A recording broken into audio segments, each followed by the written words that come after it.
Assalamualaikum warahmatullahi wabarakatuh.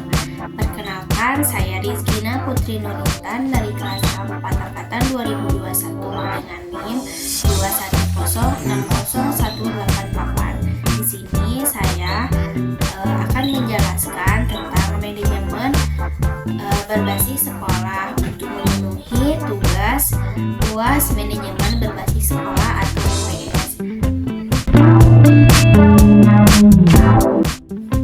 Konsep manajemen berbasis sekolah (MBS) merupakan kewenangan penuh terhadap sekolah dalam mengatur pendidikan dan pembelajaran, meliputi proses perencanaan, perorganisasian, pengawasan, dan tanggung jawab untuk membantu pelaksanaan pembelajaran yang sesuai dengan tujuan sekolah. Lalu ada keuntungan dalam pengimplementasian MBS. Yang pertama, ada kewenangan sekolah akan membawa pengaruh kepada siswa. Yang kedua, bertujuan mengatur sumber daya yang dimilikinya. Yang ketiga, efektif dalam pembinaan peserta didik. Lalu ada faktor-faktor yang harus diperhatikan dalam MBS. Yang pertama, ada kewajiban sekolah. Sekolah harus benar-benar menganalisis kebutuhan siswa sehingga bisa menggambarkan apa yang akan dilakukan. Yang kedua, kebijakan dan prioritas pemerintahan. Lalu ada pengelolaan sekolah.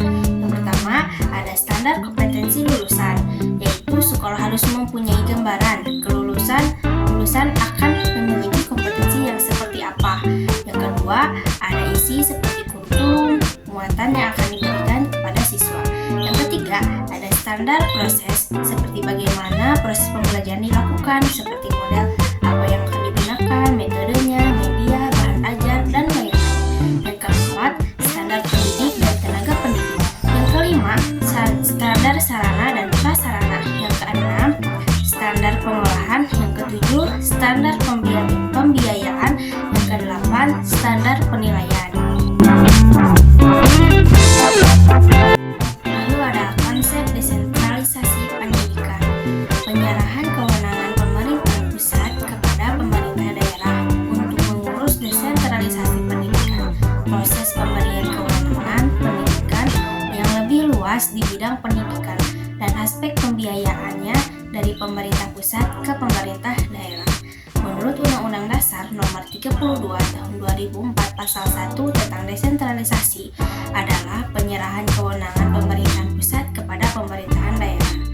Definisi desentralisasi secara umum adalah penyerahan kewenangan pemerintahan pusat pada pemerintah daerah untuk mengatur dan mengurus urusan pemerintahannya.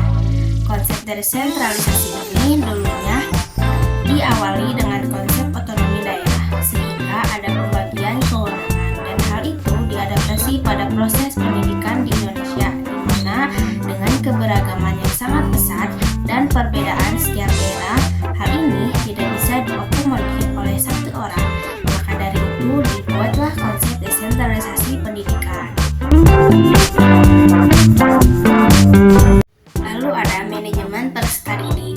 Menurut Mustari 2014 menjelaskan manajemen peserta didik adalah layanan yang memusatkan perhatian dan pengaturan pengawasan dan layanan siswa di kelas ataupun di luar kelas. Adapun fungsi dan tujuan manajemen peserta didik, yang pertama berkaitan dengan perkembangan individualitas peserta didik.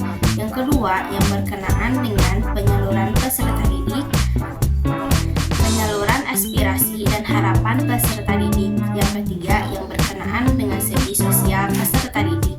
Yang keempat, yang berkenaan dengan pemenuhan kebutuhan dan kesejahteraan peserta didik.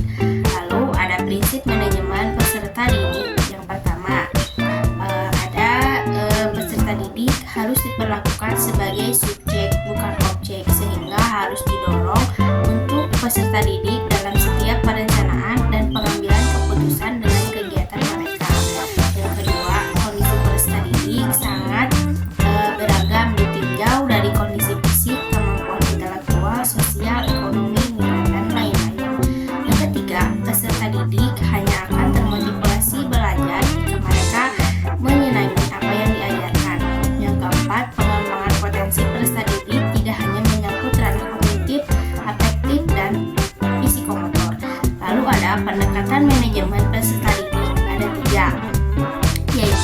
pendekatan kualitatif, kuantitatif, dan pendekatan terpadu. Lalu selanjutnya manajemen pendidikan dan tenaga pendidikan. Manajemen merupakan ilmu dan seni mengatur proses pemanfaatan sumber daya manusia secara efektif yang didukung oleh sumber lain dalam organisasi untuk mencapai tujuan tertentu. Lalu sedangkan tenaga pendidikan menurut Putra et al. 2023, pendidik adalah tenaga pendidikan yang berkualifikasi sebagai guru, dosen, konselor, pamong belajar, tutor instruktur, fasilitator, dan sebutan lainnya. Adapun tugas dari manajemen pendidikan dan kependidikan, yang pertama, tugas pendidik bertugas melaksanakan administrasi, pengolahan, pengembangan, pengawasan, dan pelayanan teknis untuk menunjang proses pendidikan pada satuan pendidikan. Yang kedua, tenaga profesional yang bertugas merencanakan dan melaksanakan proses pembelajaran, menilai hasil pembelajaran, melakukan pembimbingan dan pelatihan, serta melakukan penelitian dan pengabdian kepada masyarakat. Lalu yang terakhir adalah manajemen implementasi kurikulum. Manajemen kurikulum sebagai suatu sistem pengelolaan kurikulum yang kooperatif, komprehensif, sistematik dalam rangka mewujudkan ketercapaian tujuan kurikulum. Lalu ada prinsip manajemen kurikulum: produktivitas, kooperatif, demokratif, efektif, efisiensi, dan mengarahkan visi misi dan tujuan. Lalu ada fungsi manajemen kurikulum: 1. Meningkatkan efisiensi pemanfaatan sumber daya kurikulum. Yang kedua, meningkatkan keadilan dan ketersampaian pada siswa untuk mencapai hasil yang maksimal. Yang ketiga, meningkatkan relevansi dan efektivitas pembelajaran sesuai dengan kebutuhan peserta didik. Yang keempat, meningkatkan efektivitas kinerja guru maupun efektivitas siswa dalam mencapai tujuan pembelajaran.